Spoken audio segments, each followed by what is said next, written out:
1931년 우리 한국이 이제 이 구한 말에 일본 일제 침략에 의해서 식민지가 되었어요. 온갖 일본 제국에 의해서 억압을 받고 학대를 당할 때에 남궁옥 선생님이라는 분이 계셨습니다. 이분이 연희전문학교 졸업식에서 축사로 남긴 유명한 말이 있습니다. 이런 얘기입니다. 오늘 아침 내가 여러분을 보려고 놀미제란 높은 고개를 넘어왔습니다. 간밤에 많은 눈이 내려서 길이 모두 없어져서 앞서간 발자국만 따라가다가 길을 잘못 들었습니다. 그래서 저는 원래 길을 힘겹게 찾아내어서 눈을 옆으로 치우면서 걸어왔습니다.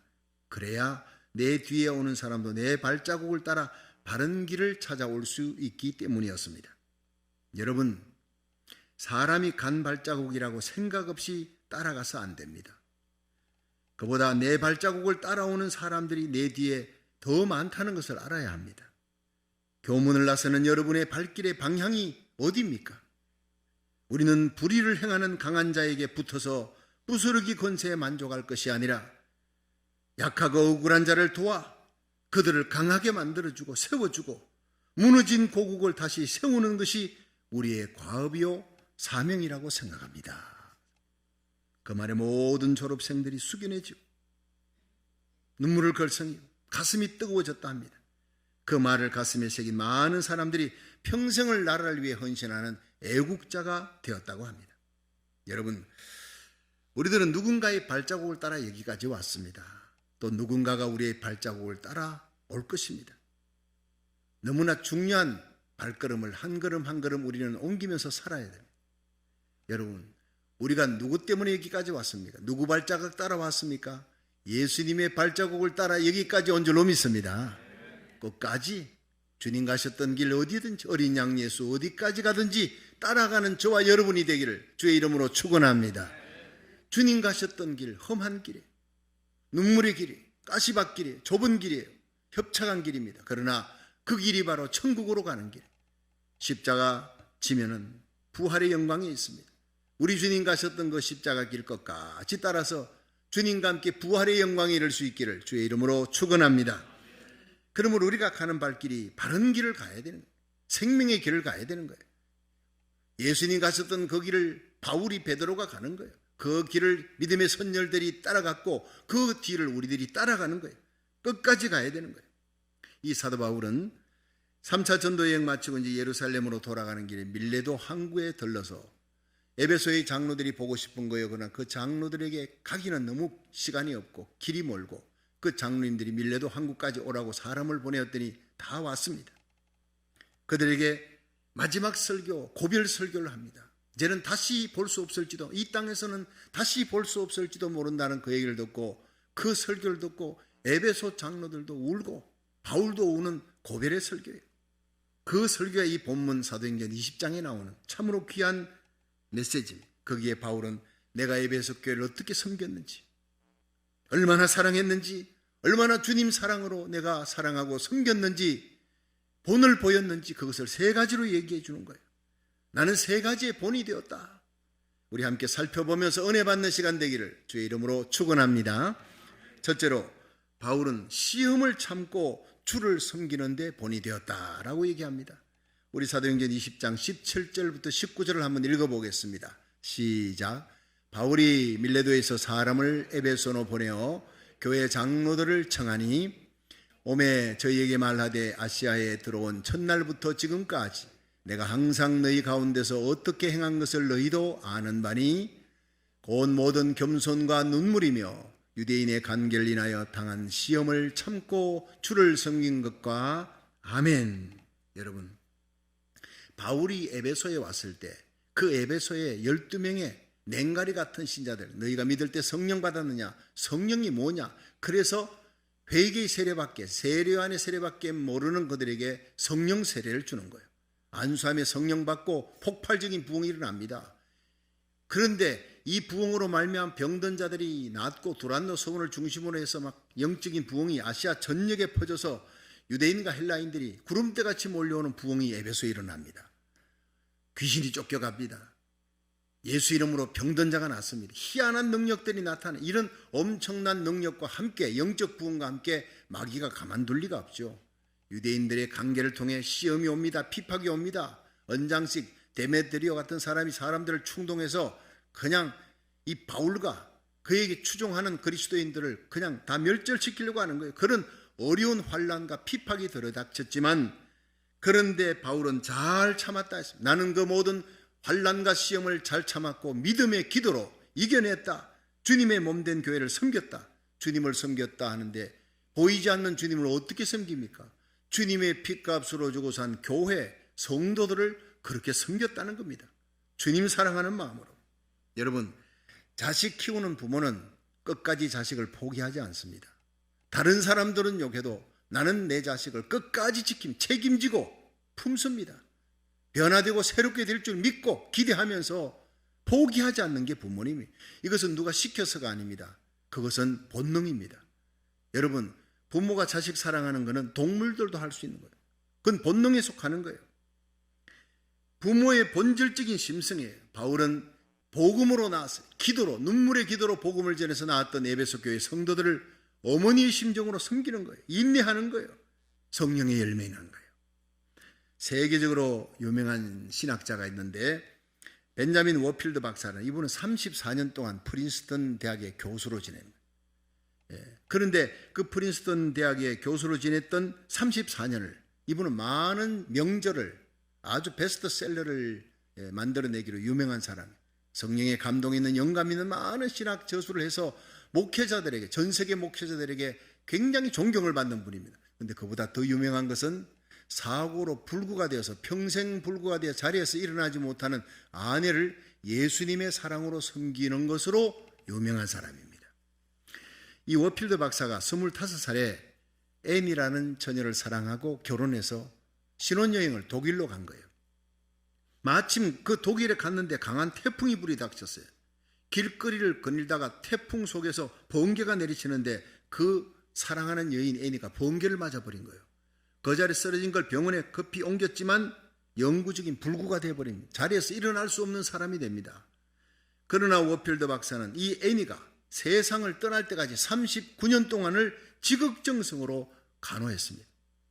어떤 신문 기자가 워필드 박사에게 박사님은 책도 쓰고 교수도 하고 강연도 하고 너무 바쁜 일정에서도 어떻게 이런 긴 세월 39년을 불구가 된 아내를 섬길 수가 있었습니까? 그러자 박사는 이렇게 얘기했습니다. 로마서 8장 28절을 먼저 암송을 했어요. 우리가 알거니와 하나님을 사랑하는 자, 곧 그 뜻대로 부르심을 입은 자들에게는 모든 것이 합력하여 선을 이루느니라. 이렇게 성경이 기록하고 있지 않습니까? 나는 내 인생의 신혼여행 때 일어났던 그 사건, 상상도 못할, 꿈에도 못 꾸는 일이었습니다. 길 가다가 아내가 벼락을 맞았습니다. 번개 맞아서 죽지 않고 살았습니다. 불구가 되었습니다. 그런데 이 모든 일에 선하신 하나님, 사랑의 예수님이 내 인생길을 인도해 나가시는 목자가 그 일에 개입하고 있었다는 것, 나는 그 하나님의 절대 주권을 믿기 때문에 내 아내에게 일어난 이 사건에도 하나님의 선하신 뜻이 있음을 나는 믿었습니다. 그러므로 내 아내가 나에게는 가장 중요한 선교지입니다. 다른 곳을 가지 않아도 나는 내 아내를 선교지로 생각하고 주님을 섬기듯이 나의 선교 사역을 39년 동안 기쁘게 해왔을 따름입니다. 바로 이겁니다. 신앙으로, 믿음으로요. 다른 사람 눈에 보이기 좋게가 아닙니다. 하나님의 절대 주권이 번개가 내리칠 때 거기에도, 아내가 다칠 때 거기에도 하나님의 간섭이 있었다는 거예요. 그것이 39년 동안을 주님을 섬기듯이 나의 아내를 섬겼다는 거예요. 기가 막힌 얘기입니다. 그렇습니다, 여러분. 워필드 박사가 39년을 그렇게 사고당해 불구가 된 아내를 섬길 수 있었던 것, 하나님의 주권이 그 가운데 역사했다는 것을 믿었던 믿음 때문에. 요셉은 형들이 자기를 죽이려 했습니다. 물 없는 구덩이에 빠뜨려 죽이려 했고 종살이하도록 팔아버렸습니다. 22년 세월이 지났습니다. 애굽의 총리가 됐던 이 요셉 앞에 형들이 나타났어요. 뭐라 그랬습니까? 당신들은 나를 죽이려 했습니다. 나에게 해를 끼쳤지만 하나님이 그것을 변하여 선이 되게 했습니다. 그러므로 내가 어찌 이 큰 악을 행하여 하나님께 범죄하리까? 내가 당신들에게 해를 끼쳤다고 복수를 하는 것은 하나님을 상대하는 것입니다. 하나님께 악을 행하는 것입니다. 하나님이 악을 변해서 선이 되게 하셨은즉 내가 하나님을 상대하는데 어떻게 하나님을 내가 대항하겠습니까? 당신들이 나를 팔았고 그 팔았기 때문에 나는 총리의 자리에 올라갔고 총리의 자리에 올라갔으므로 나는 애굽에서 모든 사람을 살리고 당신들과 당신의 처자식 아버지까지 살릴 수 있는 사람이 되었으니 이 모든 것은 절대 주권자 하나님이 하신 일입니다. 그러므로 내가 당신들을 용서하겠습니다. 믿음으로 용서한 거예요. 하나님의 절대 주권을 믿는 자만이 원수를 용서하게 될 줄로 믿으시기 바랍니다. 바로 이 하나님의 절대 주권을 믿는 믿음으로 워필더 박사는 자기 아내에게 일어난 모든 일을 하나님의 뜻으로 받아들이고 평생 39년을 아내를 주님 섬기듯이 섬겼다는 이 귀한 믿음의 고백이 저와 여러분의 고백이 되기를 주의 이름으로 축원합니다. 그러면 사랑할 수 없는 자가 없어요. 용서할 수 없는 자가 없습니다. 지지 못할 십자가가 없다는 것입니다. 여러분, 다른 사람들이 교수 생활하면서 단기 선교한다고 아프리카도 가고 동구권도 가고 막 가고 싶었지요. 선교사로 나가고 싶었지요. 그런데 이 워필더 박사는 나의 선교지는 내 아내다. 불구가 된 내 아내다. 나를 필요로 하는 내 아내다. 그러면서 그 선교지 아내를 잘 섬겼다는 거예요. 기쁘게 섬겼다는 거예요. 결혼 내내 그 바쁜 중에도 2시간 이상씩 집을 비운 적이 없을 정도로 예수님의 사랑으로 섬겼다고 하는 기록이에요. 여러분, 우리에게 중요한 것은 우리의 삶 속에 나의 손길을 간절히 필요로 하는 그 사람이 그것이 바로 나의 선교지인 줄로 믿으시길 바랍니다. 멀리 아프리카, 멀리 여러분 인도네시아에, 중국에, 여러분 몽골 땅에, 여러분 선교지에, 공산권의 이슬람 땅에 목숨을 걸고 가는 선교사들은 참으로 위대한 사람들입니다. 그런데 그보다 더 위대한 사람은 바로 내 곁에 나를 필요로, 나의 손길을 필요로 하는 불쌍한 사람, 스스로 일어설 수 없는 사람, 소외된 사람, 방황하는 사람, 고통하는 사람, 그들이 바로 우리의 또한 가장 중요한 선교지인 줄로 믿으시길 바랍니다. 그 소외된 사람에게 바울처럼 워필더 박사처럼 예수님의 사랑으로 섬기는 저와 여러분이 되기를 주의 이름으로 축원합니다. 두 번째, 바울은 눈물로 복음을 전했습니다. 이것이 많은 사람에게 본이 되었다는 거예요. 사도행전 20장 19절 20절을 한번 읽어보겠습니다. 시작. 곧 모든 겸손과 눈물이며 유대인의 관계를 인하여 당한 시험을 참고 주를 섬긴 것과 유익한 것은 무엇이든지 공중 앞에서나 각 집에서나 꺼림이 없이 너희에게 전하여 가르치고. 여러분, 여기에 눈물입니다. 곧 모든 눈물이야. 바울은 말씀 전할 때 눈물 없이 전한 적이 없다 해서 주야로 각 사람을 가르치던 그 33년의 세월에 눈물로 가르쳤다는, 가슴으로 가르쳤다. 입으로 가르친 게 아니라 가슴으로 예수님의 사랑을 전했다는 거예요. 세상에 많은 눈물이 있습니다. 배고파서 흘리는 눈물, 아파서 흘리는 눈물, 좋아서 기뻐서 흘리는 눈물, 고통의 눈물, 슬픔의 눈물, 여러 눈물이 있습니다. 이번 베이징 동계올림픽에서 한국의 최민정 선수가 금메달을 땄지 않습니까? 그것도요, 부상을 딛고 팀에 4분이 있어요. 내적으로 4분이 있고 중국의 편파팡정, 이런 여러 가지 악조건 속에 열악한 왕위에서도 1500m에서 금메달을 따면서 기쁨의 눈물을 흘렸습니다. 특히 이 최민정 선수가 금메달 딸 뿐 아니라 준결승부터 결승까지 폭풍 질주를 했다는 거예요. 이번에 신문에 보면 폭풍 질주가 나옵니다. 달리다가 마지막에 한 바퀴를 놓고 폭풍 질주를 하는 게 아니라 막 중간부터 폭풍 질주로 나오는 거예요. 상대 선수를 압도해버리는 거예요. 중국이 편파 판정을 할 수가 없어요. 워낙 압도해버리니까. 그래서 12년 만에 올림픽 신기록을 경신했다는 거예요. 그러니까 나중에 어떻게 너는 그렇게 폭풍 질주를 하느냐 물었더니 나중에 알게 된 것은 경기장 내에 바퀴수, 이 여러분 빙상 경기 얼마나 빠르게 돌아갑니까? 그런데 그 바퀴수를 계산하는 전광판이 고장이 나버렸어요. 그러니까 몇 바퀴 도는지 지금 정신없이 빨리 무조건 빨리 달려야 되니까. 그러니까 무조건 이런 어려운 상황 속에 빨리 달려가 결국 세계 신기록이 나오게 된 거예요. 참 이것도 하나님의 기이한 합력의 선을 이루는 겁니다. 어쨌든 이런 모든 어려운 상황을 극복하고 시상대 금메달을 목에 걸고 동해물과 백두산이 마르고 닳도록 하나님이 보호하사 우리나라 만세, 이방 땅에 공산권에서 그 어려움을 겪고 금메달 시상대에서 태극기가 올라와 금메달을 걸고 애국가를 부를 때 눈물이 흐르지 않을 수가 없는 거예요. 눈물이 흐르고 최민정의 눈물이 우리 국민들의 눈물이었어요. 예, 금빛 눈물이라 그랬습니다. 그런데 이렇게 귀한 금빛 눈물보다 더 귀한 눈물이 오늘 본문의 사도 바울의 눈물인 줄로 믿으시길 바랍니다. 생명 건지는 거예요. 수많은 영혼을 지옥에서 천국으로 이끄는 복음을 전하며 한 영혼을 어둠의 세상 속에서 믿음으로 바로 세우기 위해, 그리스도의 정병으로 세우기 위해 흘리는 그 눈물의 기도, 눈물의 메시지, 성경은 너무나 귀하다 했습니다. 오늘 이 본문 31절을 보면, 그러므로 너희가 일깨어 내가 3년이나 밤낮 쉬지 않고 눈물로 각 사람을 훈계하던 것을 기억하라. 3년 동안 밤낮 하나님 말씀 전할 때마다 눈물로 각 사람을 쉬지 않고 각 사람을 훈계했던 거 기억하라는 거예요. 나의 눈물을 기억하라. 입이 아니라 진심으로 어머니 가슴으로 말씀을 가르쳤던 것을 기억하라. 가슴에서 우러나오는 진실된 마음, 그 예수님의 십자가 사랑 눈물로 전했던 바울이었습니다. 사도 바울의 가슴 속에는 자식을 키우는 부모의 고통이 있었습니다. 그래서 고린도후서 11장 29절에 누가 약하면 내가 약하지 않았느냐, 누가 실족하게 되면 내가 애타하지 않았더냐, 이렇게 고백합니다. 바울은 성도들이 병들었을 때 그 병든 영혼을 안고 눈물로 하나님 앞에 기도했어요. 성도들이 불순종한 방황하면 그 영혼을 놓고 하나님 앞에 밤새워 기도했어요. 사무엘이 내가 나라와 민족을 위해 기도하기를 쉬는 죄를 결코 범하지 아니하리라, 이런 눈물의 기도의 사람 사무엘이 있는 동안 하나님은 블레셋이 이스라엘 침묵하지 못하도록 지켜주었어요. 저와 여러분에게 지금 필요한 것은 눈물의 기도인 줄로 믿으시길 바랍니다. 고국을 위한 눈물의 기도, 미국을 위한 마지막 세계 선교를 위한 눈물의 기도가 필요합니다. 오늘날 우리 주변에 방황하는 영혼, 외로운 영혼, 고통하는 영혼들이 너무 많습니다. 그 영혼들을 생각하면 자다가도 벌떡 일어나 그 영혼들의 이름을 부둥켜 안고 영혼의 의사 되신 예수님께 나가 살려달라고, 내 고국 대한민국을 살려달라고, 내게 속한 자들을 살려달라고 눈물로 기도하는 저와 여러분이 되기를 주의 이름으로 축원합니다.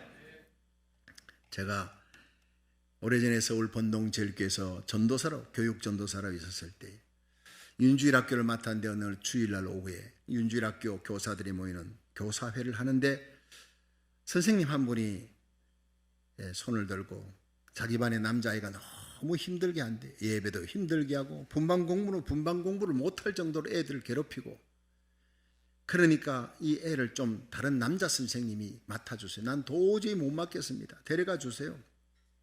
김경아 집사님이라는 분이. 그래서 제가 그랬습니다. 선생님, 그 아이를 다른 반으로 옮기는 건 어렵지 않습니다. 다른 남자 선생님이 맡도록 조처할 수 있는데, 그 아이 새 학기 시작되어서 집에 신방을 한번 해보셨습니까? 했더니 못 해봤다는 거예요.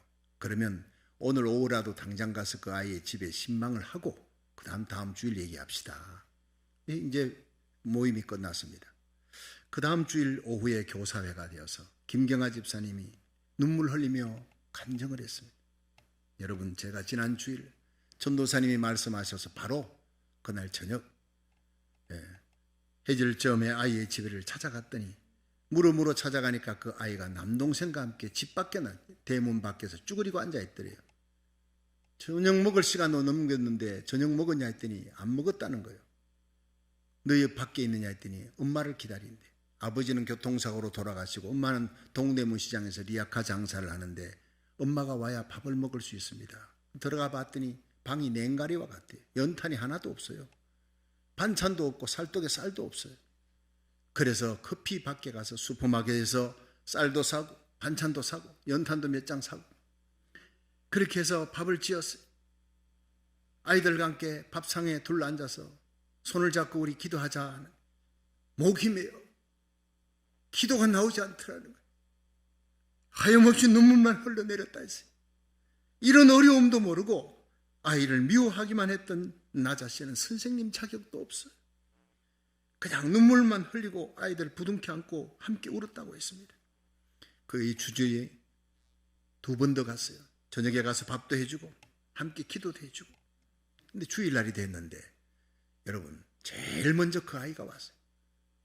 애먹이던 그 아이가 예배 시간, 분방 공부 시간에 그렇게 말씀 잘 듣고 무릎 꿇고 제일 먼저 기도하고 선생님 분방 공부 시간에 말씀 전하면 그 말씀을 놓치리라 눈을 반짝이면서 말씀을 듣고 있는데 완전히 달라졌다는 거예요. 치유가 되신 겁니다.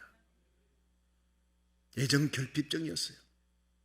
아버지에게 사랑도 못 받고 엄마에게 사랑도 못 받고 동네에서도 외톨이 되고 교회 갔는데 선생님은 자기를 알아주지도 않고 어쨌든 관심은 얻어야 되겠고 장난치고 애들 괴롭히면 선생님이 막 꾸지람하니 그것도 좋다는 거예요. 난 선생님 관심만 받으면 되는 거니까. 애정 결핍증에 걸려있는 이 아이가 아무리 꾸지람한들 고쳐질 리가 없죠. 여러분 집에 가서 함께 울어주었어요. 밥상 앞에서 부둥켜 안고 눈물 흘려주었어요. 치유가 되어버린 겁니다. 선생님이 나를 사랑하는구나.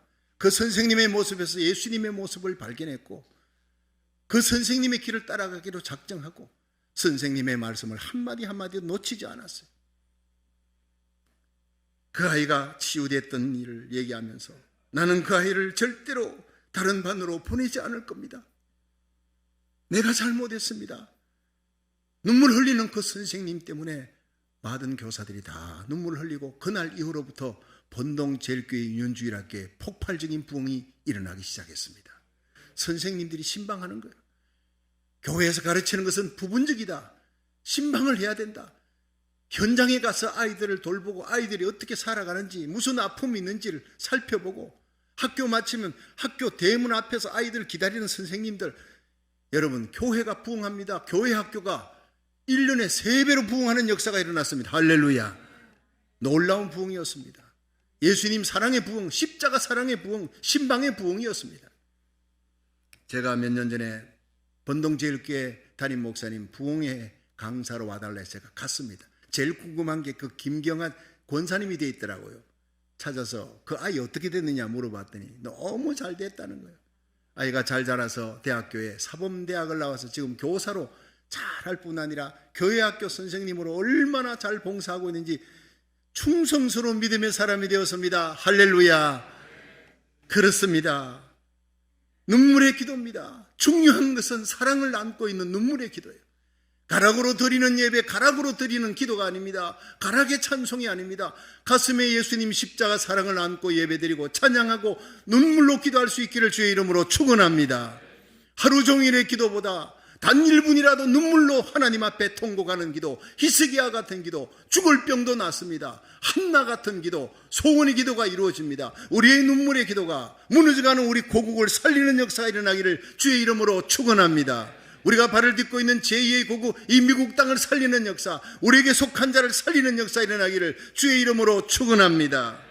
우리의 눈물의 기도가 우리에게 붙여진 외로운 사람들을 믿음의 거장으로 만들 수 있습니다. 우리의 눈물의 기도가 교회 학교를 부흥시키는 부흥의 불씨가 되기를 주의 이름으로 축원합니다. 우리의 눈물의 기도가 교회를 부흥시키고 나라와 민족을 새로운 미스바 대부흥을 일으키는 부흥의 불씨가 되기를 주의 이름으로 축원합니다. 마지막 세 번째, 바울은 자신의 이익을 탐하지 않았어요. 이것이 다른 사람의 모범이 됐다는 거예요. 사도행전 20장 33절부터 35절 읽어보겠습니다. 시작. 내가 아무의 은이나 금이나 의복을 탐하지 아니하였고 너희 아는 바에 이 손으로 나와 내 동행들이 쓰는 것을 당하여 범사에 너희에게 모본을 보였노니 곧 이같이 수고하여 약한 사람들을 돕고 또 주 예수의 친히 말씀하신 바 주는 것이 받는 것보다 복이 있다 하심을 기억하여야 할지니라. 아멘. 여러분, 바울은 내가 하나님의 복음을 전하며 하나님의 일하면서 나는 남의 일을 자신의 이득을 위해서 금이나 음이나 의복이나 다른 사람의 것을 내가 탈취하려고 하는 탐심을 가지지 않았다. 이렇게 고백합니다. 뿐만 아니라 나는 선교하면서 가는 곳곳마다 내가 장막을 짜고 천막을 짜면서 직접 일하면서 동료들의 서는 것을 담당해서 모든 선교사들의 본을 보였다. 자비랑 선교의 본을 보였다. 이렇게 얘기하고 있는 거예요. 절대로 남에게 패기치는 일은 하지 않았다. 오히려 남을 베풀어주며 도와주는 그런 선교 사역을 했다는 거예요. 바울이 끝까지 훌륭한 사도의 길을 걸어갈 수 있었던 것은 바로 이것입니다. 탐심이 없었기 때문입니다. 너무나 귀한 메시지. 바울뿐만 아니라 모든 목회자뿐만 아니라 모든 성도들의 가슴에 탐심이 십자가에 못 박혀질 때 거룩한 하나님의 사람이 될 줄로 믿으시기 바랍니다. 아간 발람 선지자가 버림받은 이유가 뭡니까? 탐심이에요. 물질입니다. 가룟 유다가 버림받은 것, 12제자 가운데서 하늘나라의 기둥이 될 사람이 버림받은 것은 물질에 대한 탐심이었어요. 재물을 탐하는 자는 반드시 망하게 되어 있어요. 여러분, 하나님은 믿을 대상이고 사람은 덮을 대상이에요. 사람은 사랑할 대상이에요. 사람 믿을 대상이 아닙니다. 물질은 다스릴 대상이에요. 물질 사랑하면 망하는 것입니다.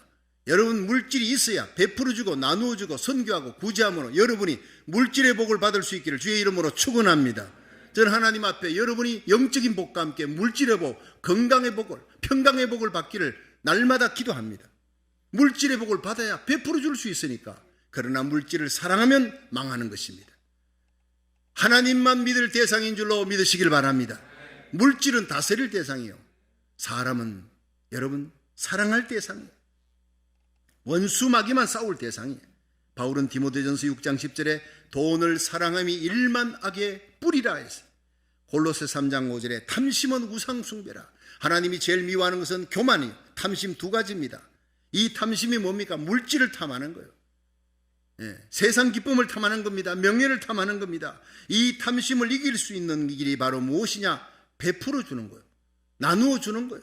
그래서 예수님은 누가복음 6장 38절에 주라, 그러면 너희에게 돌려줄 것이니 곧 후히되어 누르고 흔들어 넘치도록 너희에게 안겨주리라 믿으시길 바랍니다. 우리 교회 여러분 한 달에 7,000불 가량의 선교비가 나갑니다. 대단한 일입니다.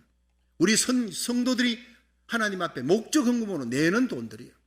우리 교회 규모에 비해서 매달 7,000불이 나간다는 것은 이건 굉장한 일입니다. 24개 교회, 선교지 교회를 우리가 베풀어 줍니다. 저의 목표는 우리의 모든 예산의 절반이 선교비, 구제비로 나가는 것을 저는 제 목표로 하고 있습니다.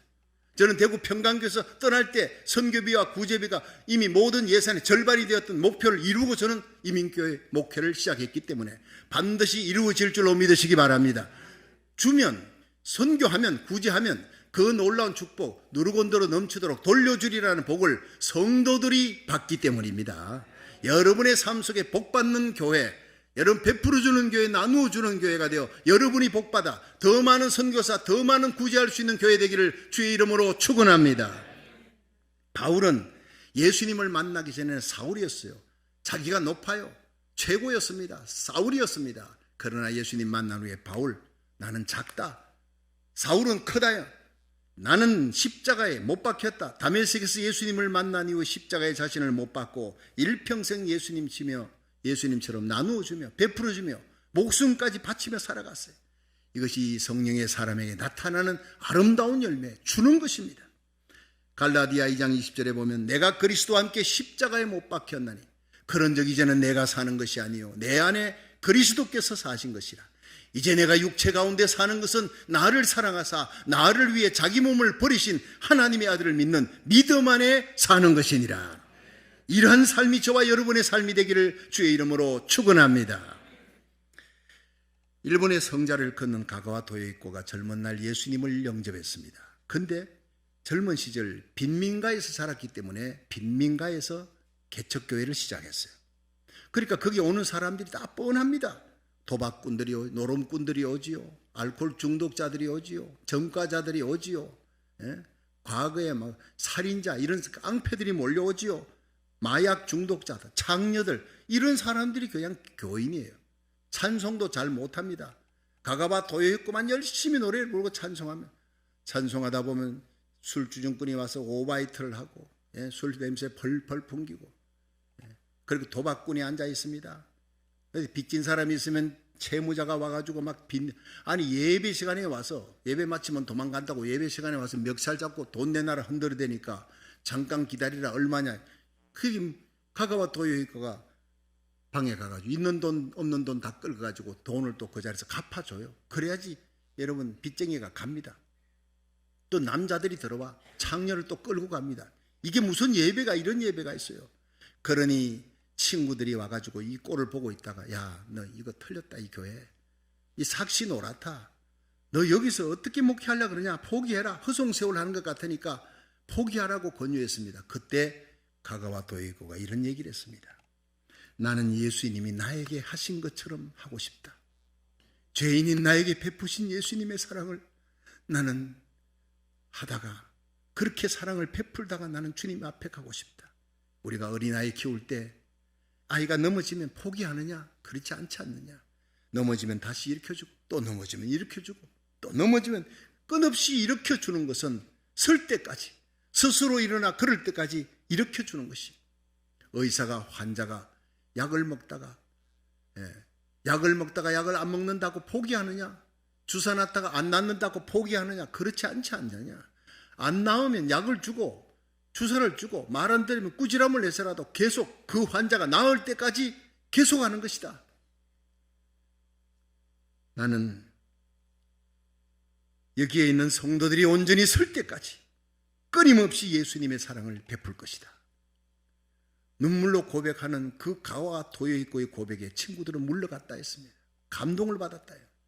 이렇게 해서 성자 가가와 도요이코가 탄생합니다. 이 가가와 도요이코에 대한 이야기를 일본 천황이 들었어요. 그 빈민가에 이렇게 사랑을 베푸는 사람이 있다, 불러라 해서 그가 천황 폐하 앞에 섰습니다. 이런저런 얘기를 나누다가 가가와 도요이코, 당신이 믿는 예수님은 누구를 닮았는가? 정말 황당한 질문이에요. 예수님을 누구와 이렇게 비교하겠습니까? 누구를 닮았느냐 하니까 가가와 도요이코가 잠시 고개를 숙이고 눈을 감고 주님 용서하십시오. 그런 후에 고개를 들고 폐하, 예수님은 저를 닮았습니다. 그러자 이 천황 폐하가 껄껄 웃으며 예수님은 참으로 훌륭한 분이, 당신을 닮았다니, 가가와 도요이코를 닮았다니 정말 훌륭한 분이구려. 이런 유명한 일화가 생길 정도예요. 여러분, 예수님 마태복음 5장 16절에 이같이 너희 빛을 사람 앞에 비치게 하여 저희로 너희 착한 행실을 보고 하늘 아버지께 영광을 돌리게 하라 그랬어요. 우리가 탐심을 버리고 나누어주고 베풀기를 시작할 때 우리의 삶 속에 하나님의 영광이 드러나게 될 줄로 믿으시기 바랍니다.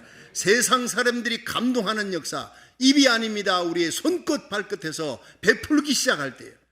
여러분, 하나님은 우리를 이어둔 세상에 빛으로 살아가도록 성령을 보내셨습니다. 이 예배 가운데 성령 충만 받으시기를, 날마다 새벽 기도 가운데 성령 충만 받으시기를 축원합니다. 다시 오실 예수님의 재림의 때가 점점 가까이 다가오고 있어요. 예수님의 재림의 발자국 소리가 점점 가까이 다가오는 것을 느끼면서 우리 모두 바울처럼 어떤 어려운 상황에서도 시험을 참고 주를 섬기는 삶을 살아가시기를 주의 이름으로 축원합니다. 눈물로 기도하세요. 무너져가는 고국을 바라보며 우리 주위에 방하는 영혼들을 바라보면서 눈물로 기도하며 복음을 전하는 삶을 살다가 탐심을 버리고 베푸는 삶, 나누어주는 삶을 살면서 죄악을 이기고 세상을 이기고 이기심과 자존심을 이기고 마귀 권세를 이기고 하나님의 영광을 드러내는 빛의 자녀로 살아가다가 우리 주님 만날 수 있기를 주의 이름으로 축원합니다.